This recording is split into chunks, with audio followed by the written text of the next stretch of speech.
Let's learn crispy and very tasty cabbage pakoda recipe with special ingredients to make it aromatic and totally crispy, that too in 5 minutes.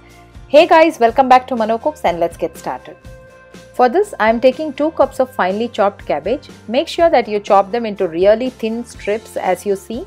If you have any that is thick, you can cut them into fine lengthy pieces. Transfer the finely chopped cabbage into a bowl, and now to that I am adding 1 medium sized onion. As you see, I have chopped the onion into fine and lengthy pieces.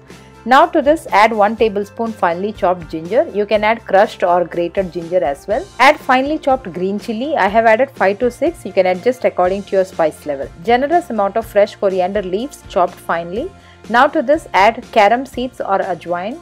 Next let's add 1 teaspoon jeera. Add 1 teaspoon salt followed by ¼ teaspoon turmeric powder along with 2 teaspoon Kashmiri red chilli powder. And finally, chaat masala 1 teaspoon. Adding ajwain and chaat masala really adds a great punch to this recipe. Now let's crush and mix everything well and keep it aside for 5 minutes. Now let's heat oil in a pan to deep fry cabbage bites. It's almost 5 minutes right now. Let's check the mixture. As you see, there will be lot of water from cabbage and onion as we added salt and mixed it very well. Now to this let's add ½ cup corn flour. Next add 1 cup besan to this. Add ½ cup besan first and mix it well and then add another ½ cup. In this recipe I have used totally 1½ cup besan.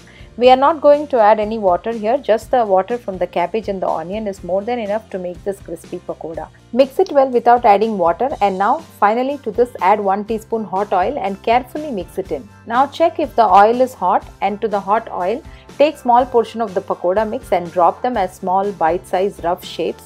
Pinch the pakoda mix as you see in the video, and there is no need to make them into definite shapes. Let the pakoda cook for some time and float, and then with a ladle flip and cook it until crispy and golden. Remember to fry them in medium hot oil, as if oil is too hot, pakodas will turn golden very quickly and it will not be cooked from inside. Once they are nice and golden, take them out on a plate and serve it hot. So now our cabbage pakoda is ready and they are crispy, crunchy and yummy. Try this recipe today, and also if you like this video, give a thumbs up and also please subscribe to Mano Cooks. Please click on the video on the screen to watch this most loved crispy potato pakoda recipe right now. Thanks a lot for watching.